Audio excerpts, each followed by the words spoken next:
다 함께 사도신경으로 우리의 신앙을 고백하겠습니다.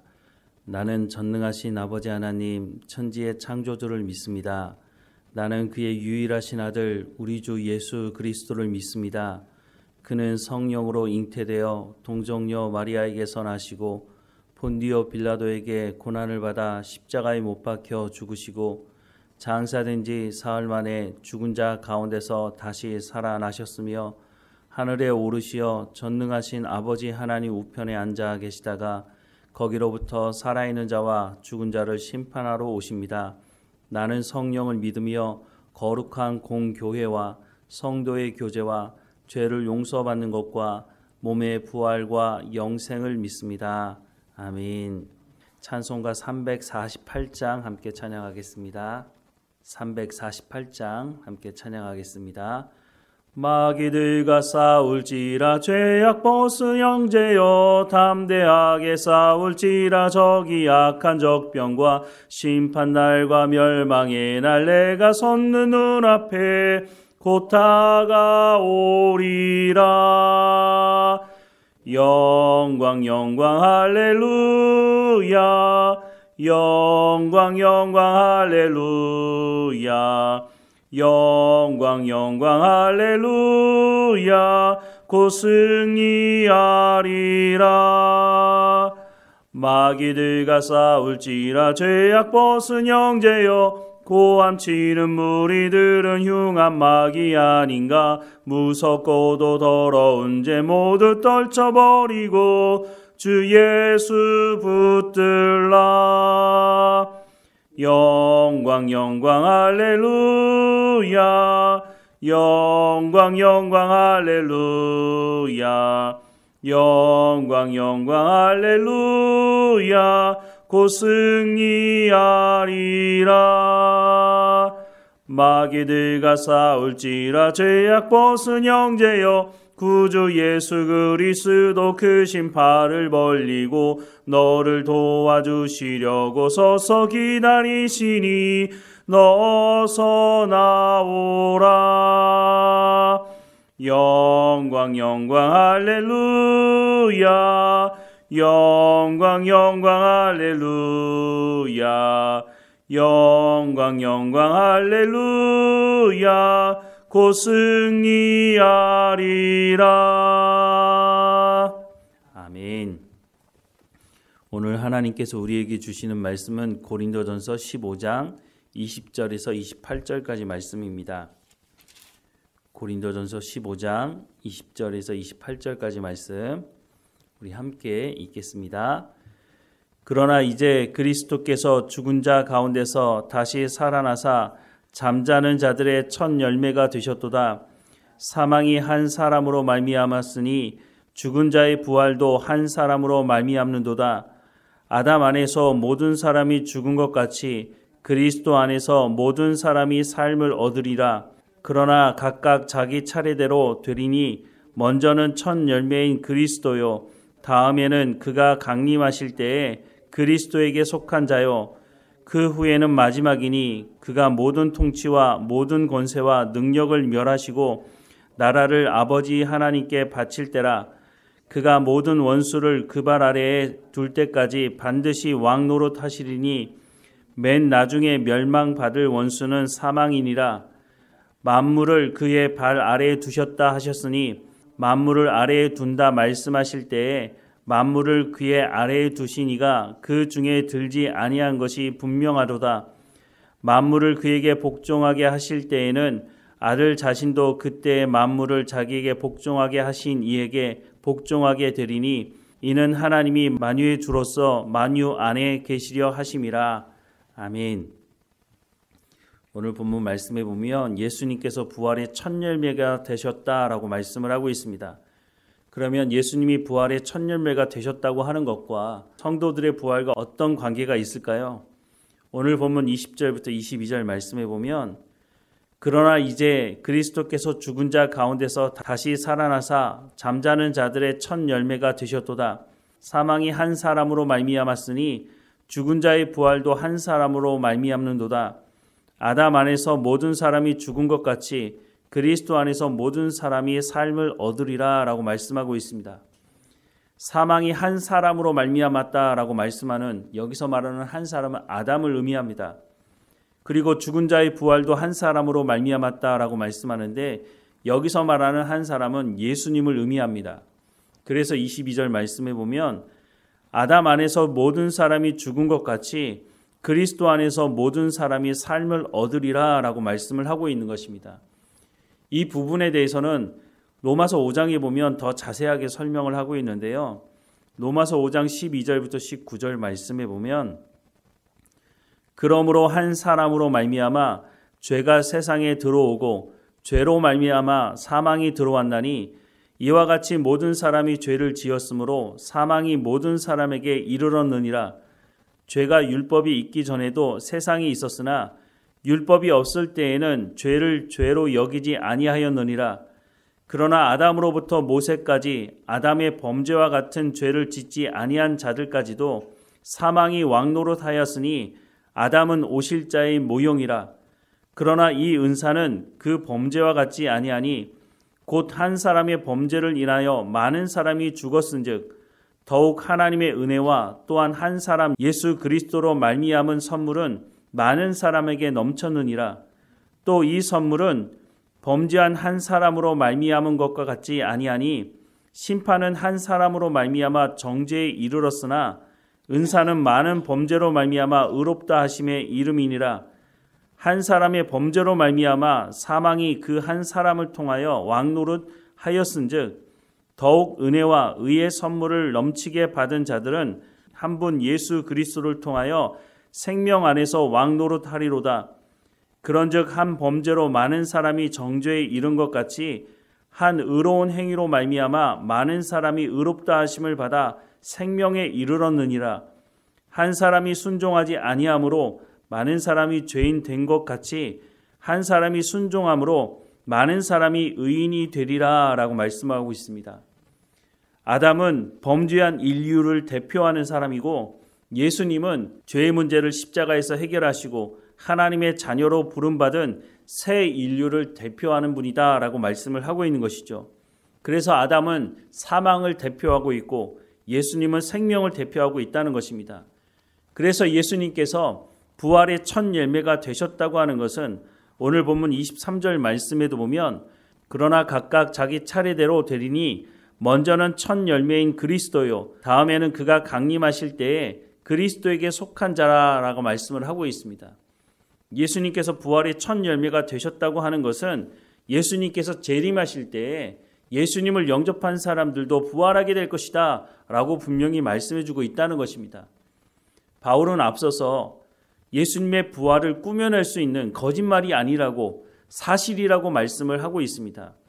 예수님의 부활을 몇 사람이 모여서 거짓말한다고 해서 만들어낼 수 있는 것이 아니라고 말씀하고 있는데요.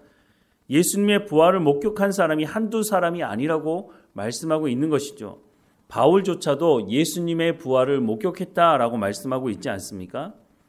또한 17절부터 19절 말씀에 보면 그리스도께서 다시 살아나신 일이 없으면 너희의 믿음도 헛되고 너희가 여전히 죄 가운데 있을 것이요 또한 그리스도 안에서 잠자는 자도 망하였으리니 만일 그리스도 안에서 우리가 바라는 것이 다만 이 세상의 삶뿐이면 모든 사람 가운데 우리가 더욱 불쌍한 자이리라 라고 말씀을 하고 있습니다. 그러나 예수님이 부활하셨다고 분명히 말씀하고 있는 것이죠. 그러나 이 세상은 예수님의 부활을 인정하지 않으려고 합니다. 바울이 아덴에서 예수님과 부활에 대한 말씀을 전할 때 그 철학하는 사람들, 자신의 지식이 최고라고 생각하는 사람들은 부활에 대해서 인정하지 않고 부활의 말씀을 전하는 바울을 조롱했다고 성경은 말씀하고 있습니다.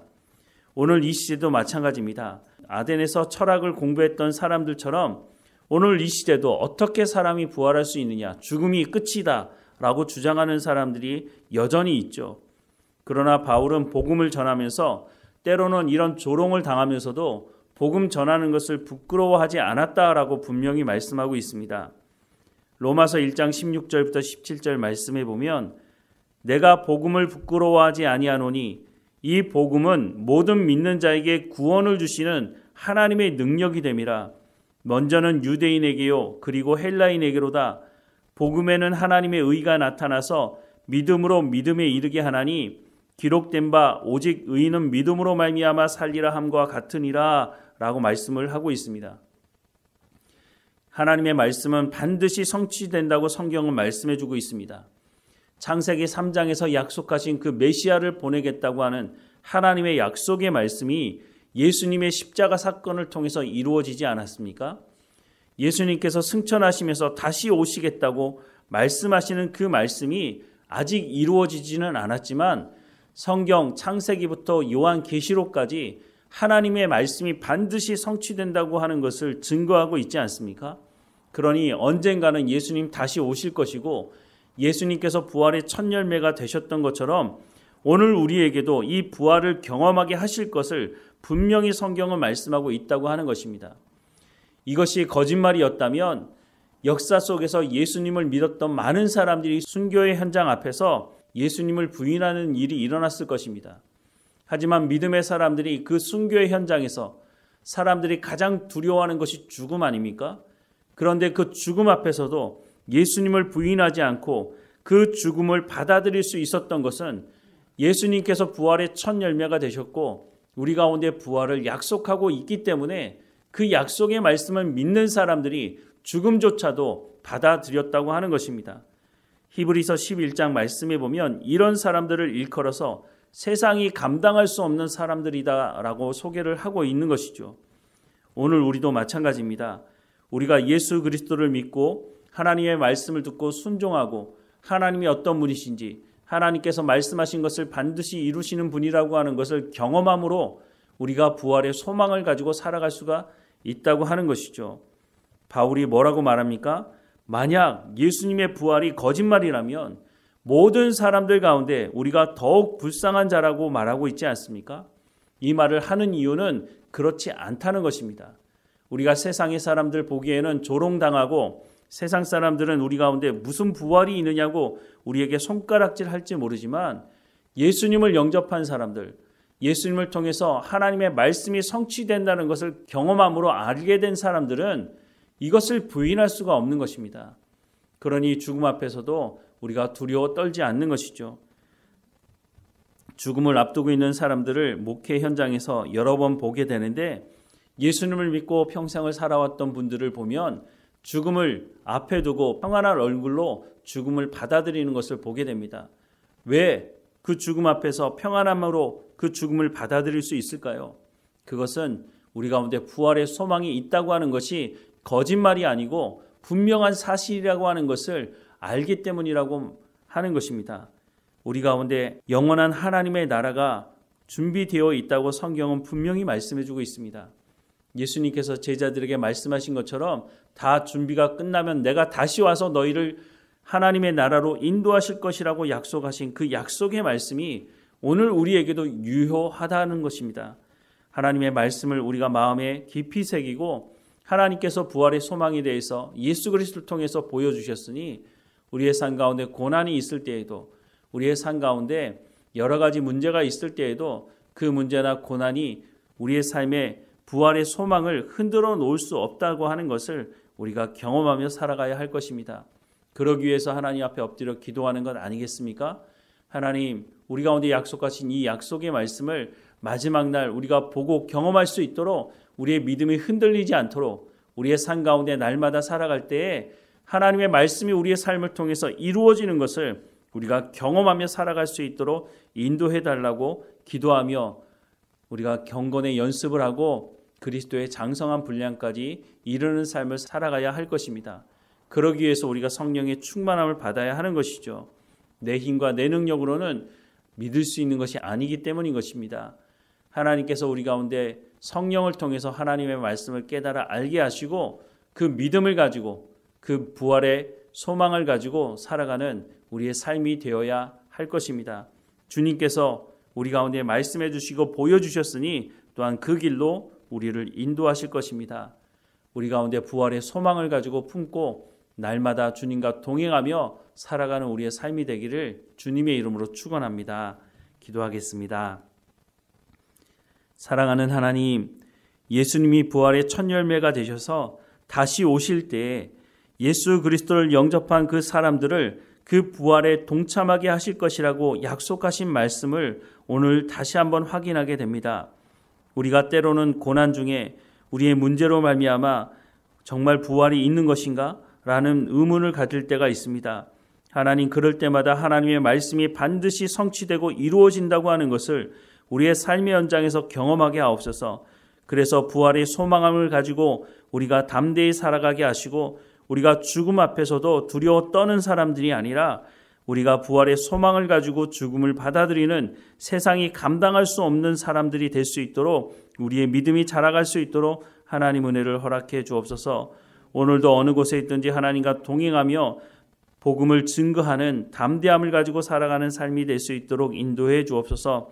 세상 사람들은 여전히 복음을, 부활을 증거하는 우리에게 조롱하는 눈빛을 가지고 우리를 조롱하기도 하지만 우리는 깨어 있어서 바울이 그러했던 것처럼, 믿음의 사람들이 그러했던 것처럼 복음을 부끄러워하지 아니하고 담대히 증거하며 살아가는 우리의 삶이 될 수 있도록 은혜를 허락해 주옵소서.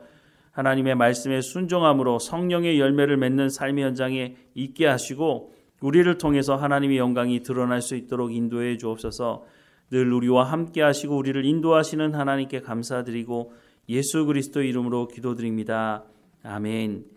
하늘에 계신 우리 아버지, 아버지의 이름을 거룩하게 하시며 아버지의 나라가 오게 하시며 아버지의 뜻이 하늘에서와 같이 땅에서도 이루어지게 하소서.